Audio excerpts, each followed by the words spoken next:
Ermen û kerwanên mirne.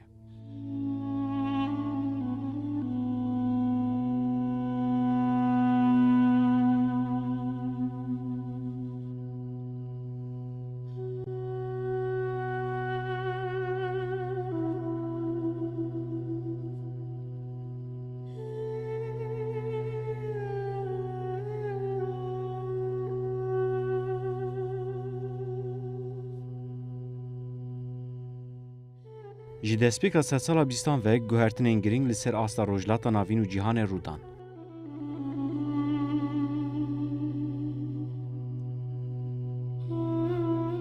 Dewleta Osmanî li aliyê Ewropa Balkanê rastî gelek ziyana hat ji aliyê xwe ve Sultanê Osmanî Abdulhamîdê Duyem hewl da fişara Ewropî derbas bike û di heman demê de jî li hemberî rikberiya hundirîn derkeve.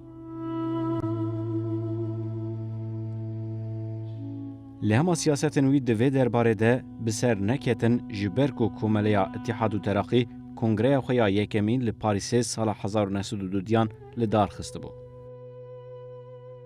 Garûba endaman ji hemû netewan têxe bin sîwana xwe.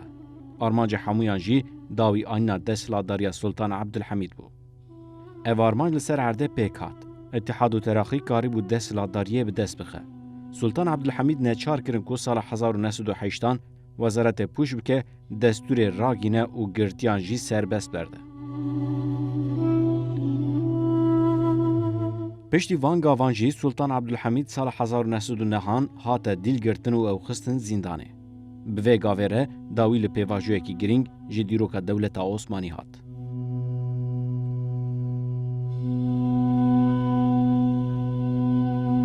Kurd, Ermen û netewên din ên dibin dagirkeriya Dewleta Tirk de bawer kirin ku guhertinên di nava Dewleta Osmanî de rû dane wê li gorî wan û berjwendiyên wan be.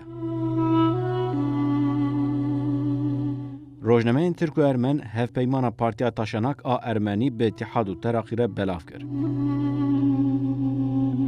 Di vê hevpeymanê de sozên hevjiyan, rêvebirina welat, demokrasî, azadî û hemû sloganên têkildarî wek hevî, dadwerî, biratî û pêşketinên di navbera aliyan de hatin gotobêjkirin û erêkirin. Lê hema ew hevpeyman tenê li ser kaxeza ma ji ber ku Îtihad û Teraqî îdeolojiya xwe ya Turanî eşkere kir. İdeolojiya ku tenê ziman û çanda Tirkî dipejirîne û hêmanên netirk bi hemû rêw û rêbazan dike Tirk.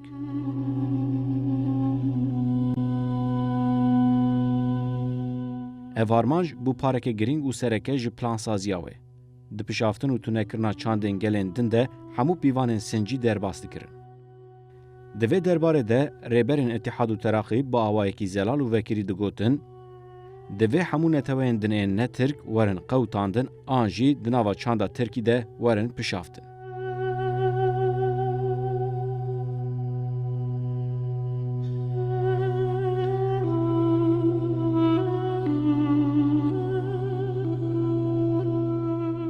Kurdan metirsiya van ramanan nas kir. Lewra xwe ji komeleyê vekşandin û rêxistinên siyasî yên taybet ji bo xwe ava kirin.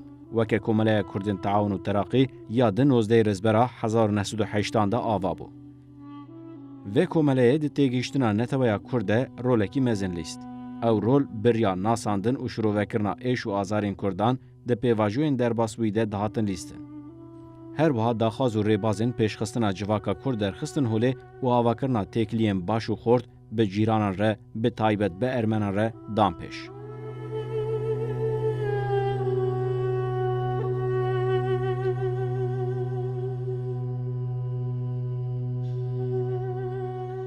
Ev komele beriya biryara Îtihad û Teraqî ya 23 tebaxa 1909 a qedexekirina avakirina komele û partiyên siyasî û neteweyî û sînorkirina çalakiyên komeleyên çandî derket holê.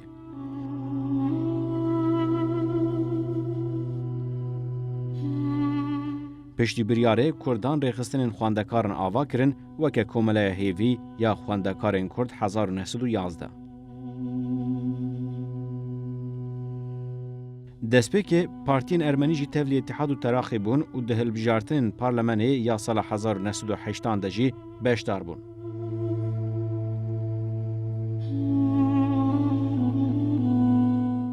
Ji bo destxistina hûn kursiyan di hundirê parlemenê de piştgiriya guncav girtin, her wiha soza destxistina rûpîvanên berfireş ji zeviyên Kurdan jî girtin û hewldan li herêmên xwe xweseriyê ragînin. Lê hema bûyerên Rûdan ne li gorî baweriyên Ermenan bûn.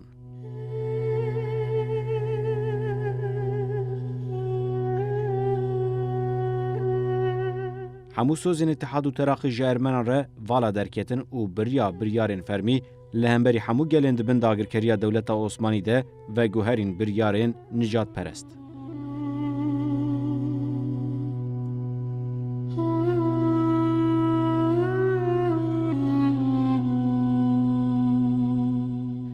Zordariya Îtihad û Teraqî heya îstîfaya hikûmetê di tîrmeha 1912 de dewam kir.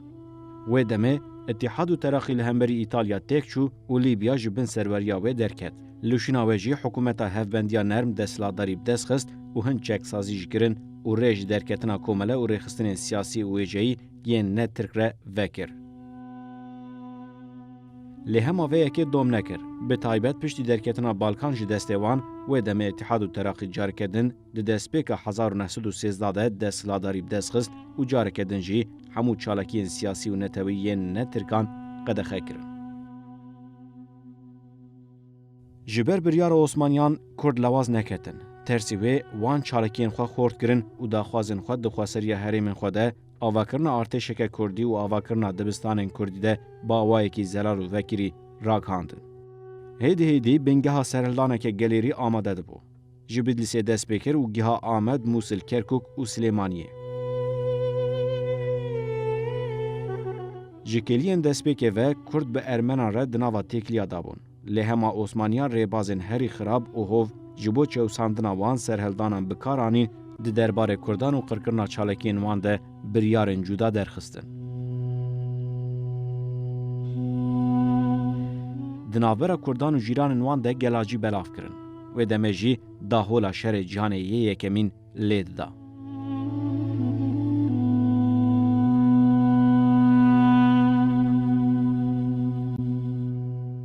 Rewşa Ermenan jiya Kurdan ne baştir bû. Ji bo derxistina biryara qirkirina Ermenan, Îtihad û Teraqî bi awayekî plan kirî û Kurd tevgeriya. Qirkirina Ermenan ji kiryarên herî xirab û bêş di dîroka Ermenan da bûn. Laliyê din Ermenan hevbendiya xwe bi Tirkan re rawestandin û berê xwedan dewletên Rojava da ku bi wan re têkiliya deynin.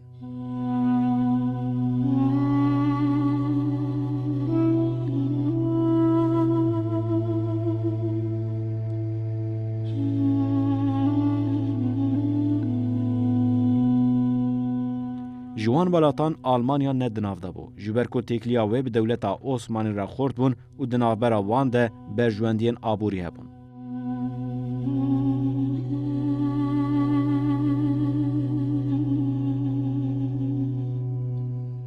Di dema qirkirinê de Enwer Paşa wezîrê şer bû. Talat Paşa wezîrê karûbarên hundirîn bû û Cemal Paşa fermandarê bajarê Konstantînpolosê bû û piştre jî bû wezîrê şer. Di şerê Sarıkamışê de li hemberî Rûsyayê Dewleta Osmanî têk çû. Ew şer ji destpêka kanûna 1904 heya dawiya çileya 1915 dom kir.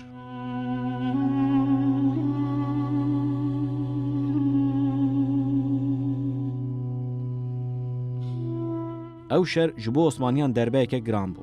Ji ber ku bi 10,000 leşkerên artêşa Osmanî di wî şerî de hatin kuştin.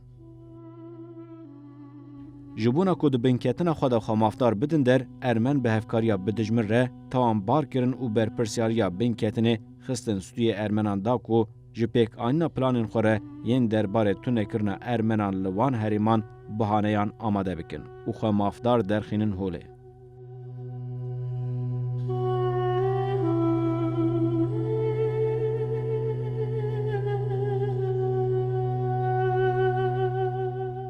Bêguman tunekirina hebûna Ermenan plana yekem bû, plana duyem jî tunekirina Kurda bû. Bi rastî jî piştî têkşûnê bi demeke Kurd, Hikûmeta Îtihadiyan Biryaristan û di 24-25 Nîsana 1915 de jêrtirîn rewşenbîr û ramyarên Ermen binçav kirin. Çîroka van binçavkirinan ji aliyê balyozê Almanî û gelek belgeyên din ên fermî ve hatin ziman. Piştî mehekê Ermen bi awayekî hov hatin kuştin û tunekirin. ev kiryar jî jaliyê îtihadiyan ve ragihandineke zelal û vekirî bû. Gotunekirina Ermenan dest pê kir ji bo ve jî deviya bû sedem û buhaneyên çêkirî û derew amade bikirana da ku planên xwe pêk bînin. Weke mînak hevkariya Ermenan bi Rûsa re ku bi saya wê hevkariyê Rûs derbasî van herêman bûn dagirkirina wan jî hêsan kirin û komkujî derbarê mafê Musilmanan de li Wanê pêkanîn. Li gorî belgeyên Osmanî ev tawanên arasteyî rêberên Ermenan hatin kirin komek ji perspektîvên ji aliyê rêberên Ermenan ve hatibûn derxistin û têkildarê serhildan û raperînên wan li gorî pênaseya Osmanî jî navaroka wan perspektîvan xirakirina nav û dengiya dewleta Osmanî bi hemû rê û rêbazan bû.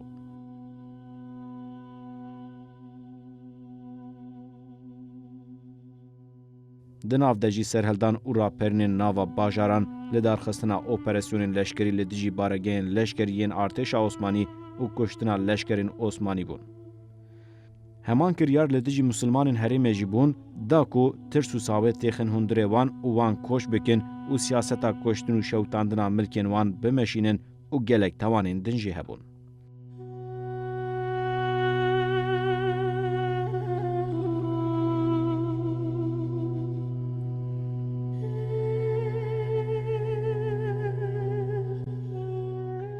Ew tawan bi giştî buhaneyên çêkirî bûn. Ji ber ku îtihadiyan planên koşkirina Ermenan dabûn û pêkanîna wê jî li gorî pêvajoya bû. Gava destpêkê ve xwandina ciwanên Ermen ji bo beşdarbûna wan di projeyên avakirina riyên Hesin û yên bejahî da ku wan ji gund û bajarên wan bi dûr bixînin.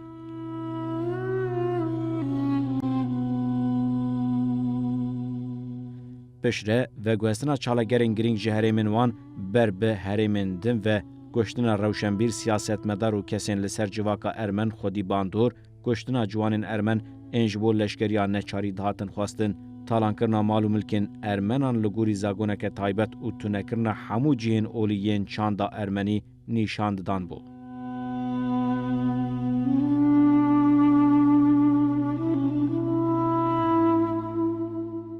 Îtihadiyan plana xwe li ser erdê pêkanîn. Bi biryareke fermî ji Wezareta Karûbarên Hundirîn zilamên Ermen hatin xwestin. Dema ku li navenda hikûmetê kom bûn hatin bin çavkirin û ew xistin zîndanan. Piştî du rojan jî ew bi karvanan ber bi başûr ve hatin şandin. Bi taybet Musil, Dêrezor, derdora Ruhayê û başûr Rojhilatê Helebê.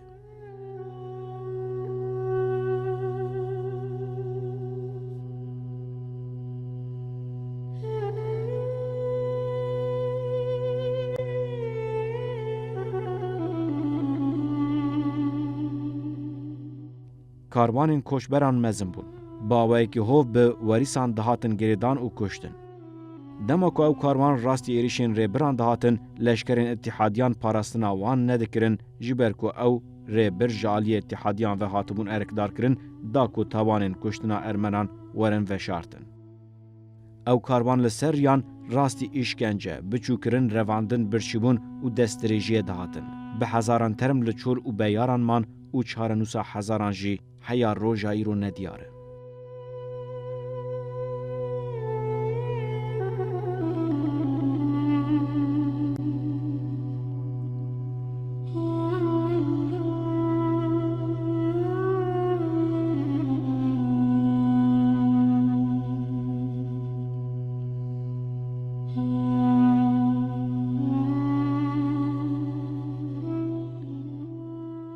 Yekem herêm ji Ermenan hat ev valakirin Kilîkya bû. Piştî wê herêmên din ên dewleta Osmanî yên dibin serweriya hikûmeta Îtihad û Teraqî da bûn ji Ermenan hatin valakirin. Bîrnameyên ku mafên koçkirina Ermenan dide leşkeran bi awayekî bênavber ji aliyê desthilatdariya Osmanî ve derdiketin, cigirê fermandarê giştî Enwer Paşa bîrnameyek ji Wezîrê Karûbarên Hundirîn re di Gulana 1915 de şand, di bîrnameyê de wiha hate gotin. Ermenên li herêma Golabanê û hin herêmên din bi mebesta darxistina serhildanan kom dibin, lewra divê werin belavkirin. Ev jî birya koçkirin û bi dûrxistina wan pêkan e. لگوری آگاهین جی فرمانداریا ارتشا سیم جمراهات جی روسیا مسلمانین لبر سینورن و به جه دبون بر بهندره ولات مشاندنه روشوان جی تنگزاره. جلورا دوی لبرانبری ویه که او جبونا داوی آنا سرهلدانا ارمنان یان ام ارمنان تاوی مالباتن وان بهندره سینورن روسیا و بشینن یان جی بر بهریمندن لاناتولیای بشینن. جبو ویجی از هیویدارم ریبازن گونجاو ورنستاندن. اگر وره خواستن از ارمنان جی سینور درخینم و مسلمانان لشوناوان بجه بکن.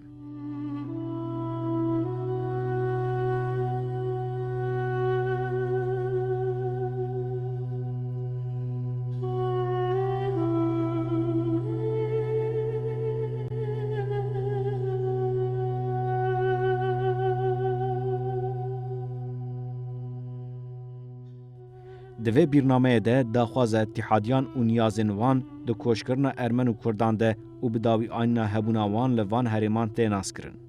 پیوا گریدایی پیک آننا گوهرتنا دموگرافیک بریا بجه کرنا مسلمانن جدر و ده انجام تکشونا عثمانیان ده شره به اوروپا و بالکانا ده.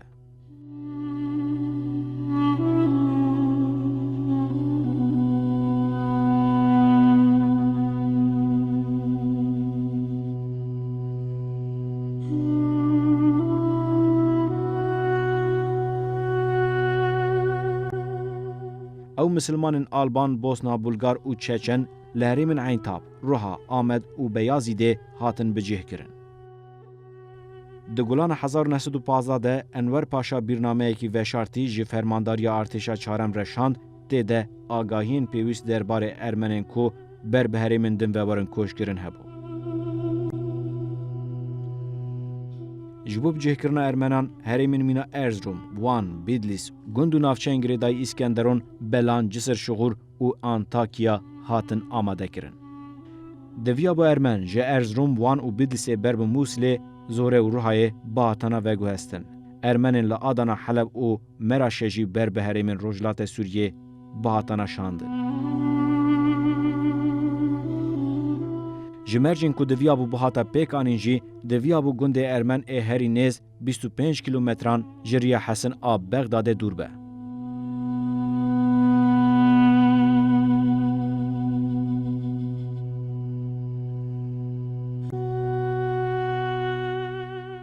ده برنامه که فرمانداریا گشتی یا ارتش عثمانی جو وزیر کاروبارن هندورین ره شاند بو قالستاندنا ریبازین گرینگ جبو کوش کرنا ارمنان و بجه کرنا وان لهرمن نو هاته کرن. جوان ریبازان دوی رژه ارمنان لهرمن نو جسدی 5 حیا جسدی 10 درباس نکه و دوی هجمارا خانین وان لگندان 5 درباس نکه.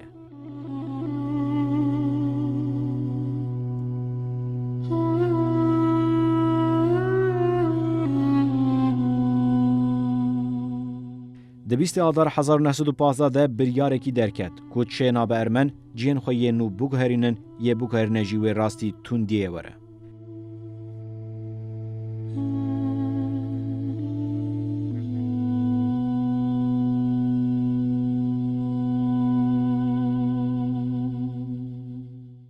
جبونا که طلعت پاشا به تنه بر پرسیاریا و یکی رانه که برنامه یک جوازیر بلند رشاند هجمارا برنامه 27 بو. دیرو کاوجی 26 گلان 1915 بو. ناوارو کاوه او بو. کویوین دولتین داگر کرد دولت عثمانی دهنه او دولت پارچبون دخن ناواشینین دولت عثمانی.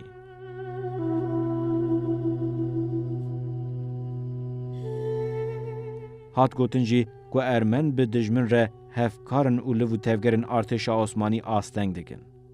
دی ساعت گوتن که ارمن گشتن و تالان کرنه لگندن ایریش کرنه دکن.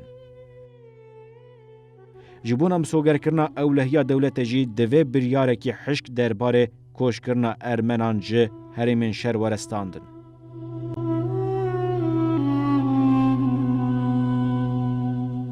لسروه پارلمان جی بریار پجراندنا وان بریار و برنامه جالی طلعت پاشا و هاتنه پیشنیار کرن ستاند. دسیه گلان 1915 ده وزارت بلند برنامه یک وزارتین کاروبارین هندورین شر و دارایی رشاند تیده ریبازین پیک آننا کوش کرنه به زمانه کی نرم و تیگهن وقتاندی بیناسه کر لیهما لسر عرده خویابو کو او برنامه او بریار ترسی راستخینیه بون او برنامه جی تنجبو و شارتنا کریارن راستخین این لسر عرده هاتن پیکانیم بو.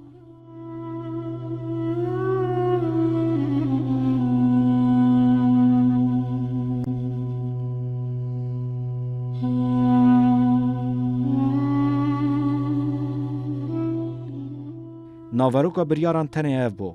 کوشکرنا ارمنان او تونکرنا وان بستاندنا ریبازن توندیه ین دوری مروواهیه بون. او کریار جی بریا توان بار کرنا ارمنان او نونرن وان این سیاسی هاتن و شارتن.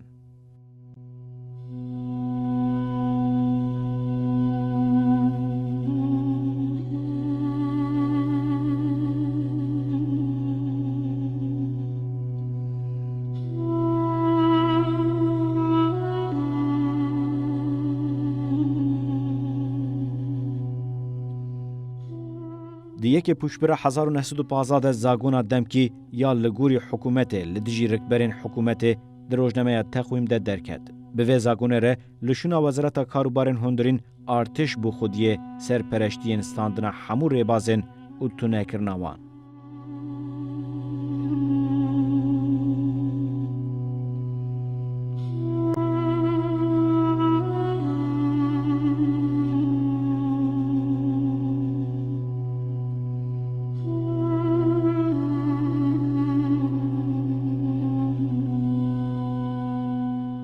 طلعت پاشا مترسیا پشتگیری اوروپا به پرسکریکن ارمنان را ناس دکر. جبو ویجی هر تم ریبازکی گوتنه بکاردانی دا کج اوروپا را نشان بده که نیازن دولت عثمانی دو تونه کرنا ارمنان ده نینه.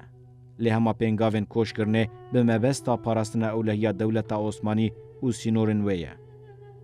چاوا بجی تواهی بویرن به کوش کرنه را رودان نیازن راستخین این اتحاد و ترقی و رامانن وان این تورانی دو تونه کرنا گلانده تقص کرن.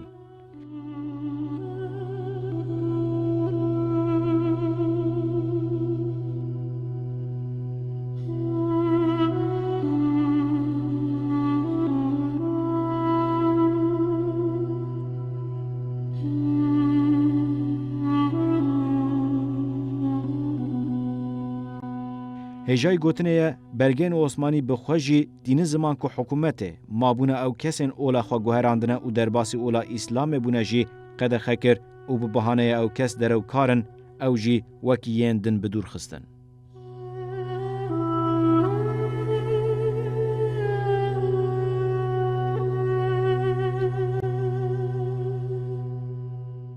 بلگین عثمانیین و دمه دیار دکن که جبر کوش کرنا ارمنان را گلک نخوشی بلاو بون. جبر و جب هزاران جان خوش دستان. او بلگه دیار دکه که کاروان کوش کرنه راستی ایریشن عربان دهاتن. به تایبت کاروان لسریا نابرا آمد و دیر زوره اوریان نابرا حلب سروج و من بجه.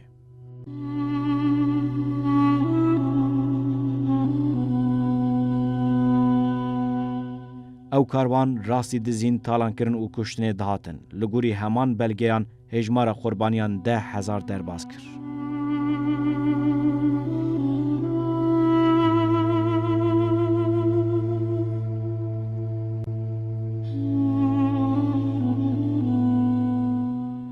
بیگمان اف بلگه هول ددن ناو دنگی ارتش عثمانی بدو بکن و هول ددن بر پرسیاریا ایریشن کاروانان هلدن سرملن کوشبر عرب و هن گندین کرد.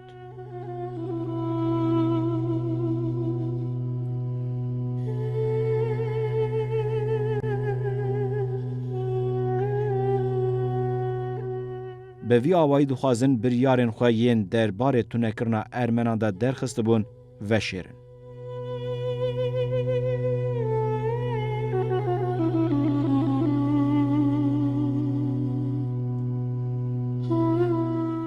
لگوری بلگین عثمانی د 5 تیر ماه 1915 ده بریار جی ولایتن آدانا ارزروم بیدلیس حلب آمد سوریا سیواس ترابزون معمور عزیز و موسل رهاتن شاندن.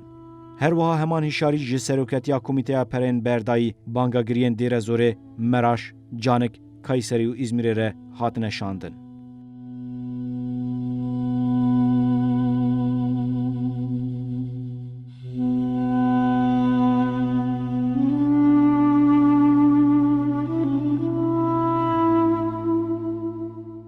او بریار درباره هولین حکومت ده مزنکرنا دورین بجهبونا ارمنان لهرمین کرکوک حیاسینور ایران باشور و روجلات موسل هرمین دردورا آمده هرمین ناوبرا چم خابور فراته و هرما روجلات و باشور دیر زوره توی همو گندن روجلات باشور و باشور روجوای حلبه بون.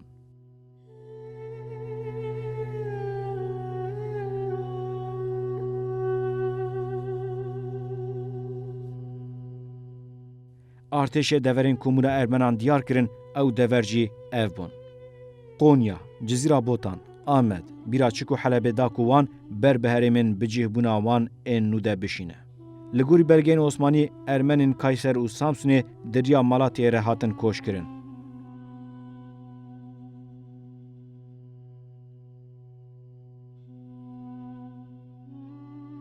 ین سیواس مامور عزیز و ارزرومه بره واندان موسله. چاو بجی لگوری روشو درفتان جار جاران رید هاتن گوهرتن وکی میناکشی کاروانا کو جروهای بریکت دویا بو بریا راس العین آنگو سرکانیه و نسیبینه ره در باس بویا لهما به بحانه یا ایریشن ایرن عرب کتریا سویرکی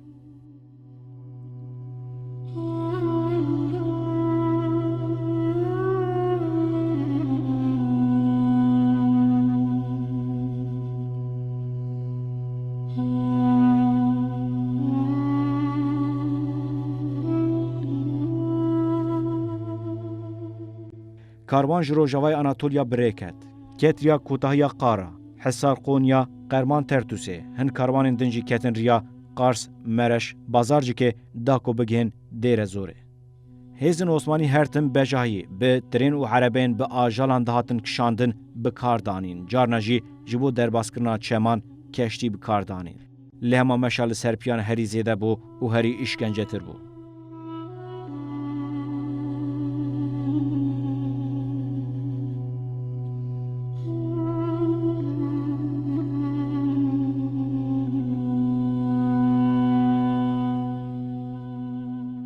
جبر کل سروان ریان کاروان راستی بن پیکرن کشتن دزین و دستریجی دهاتن ناویرین دوجه لی هاتن کرن جبو ویجی ین با آوای کی ماتمای رزگار بون و تشتک بسروان نهات ناوی کاروان مرنه لی هاته کرن لگوری بلگیان جسدی 75 جوان هاتن کشتن شوپن وان وندا بون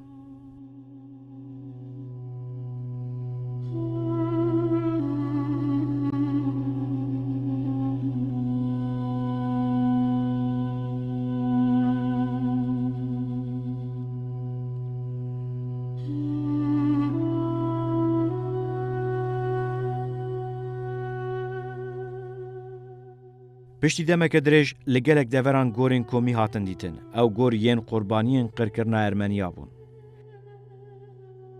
دما کلن شنواری جالی شانده سویسری لگر فخار نزی سرکانیه ترم گلکان هات دیتن.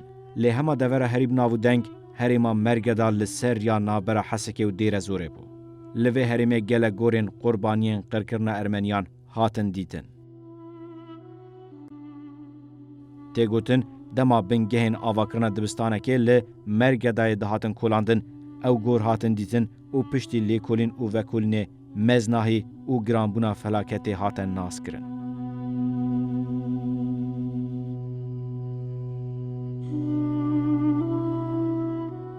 لسر و مجاره کارکره که دیره که ارمنی ده وها گوت. او هریم تواهی گرک جهستیانه. اگر تو بدست خواه آخه بلوینی و تفدی توی هستیان ببینی.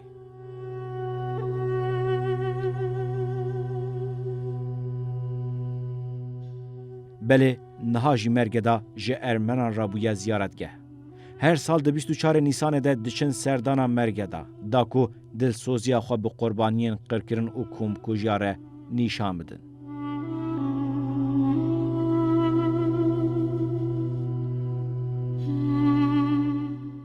بخابن هویتیا داشه جیا دولتا عثمانی نکیمتر بو. به تایبت دما دستانی سرهرمه و دیر تخاندن و پیروزهیا دوره قریش کرن.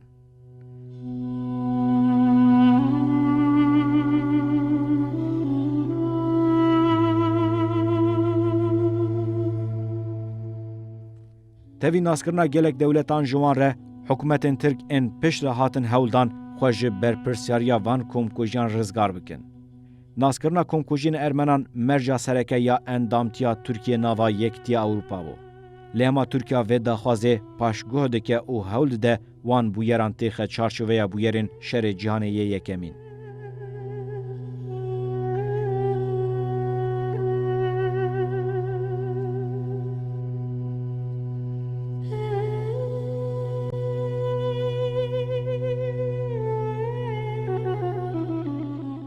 لسر و مجاره گلک دولت به ترکیه رکت ناوا تنگزارین دیپلماسی. جبلی دولتین یکتی اروپا کنگرس امریکی جی به آوای کی فرمی کمکوژی وکه قرکرنا کومی ناس کر.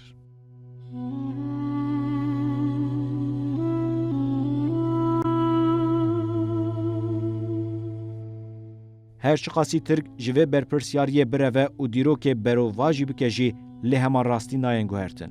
دوید پیش رو جده ترکیه لوخواه مکرواره و برپرسیاریا و قرکرنه هل ده سرخواه.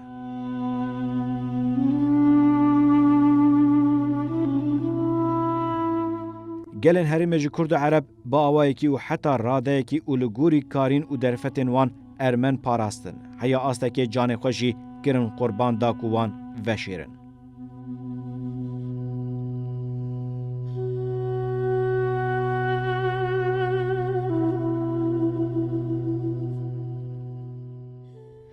چافکانی و جیدرین وان چد به بلاب به.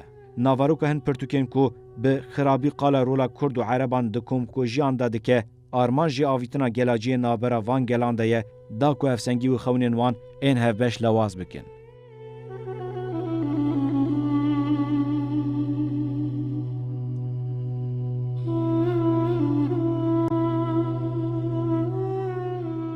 دیرو که داخواز همو گلان دجواکه که آشتیانه دادور دوری پفشون نتوایی اولی او چینیتی تکس کریه. اف پفشون جالیه هزین خیر نخواز او پرگالن زوردست این لحریم وطن گوهرتن داکو کارینا وان گلان لواز بکن او سردستیا خواه لحریم حسان بکن.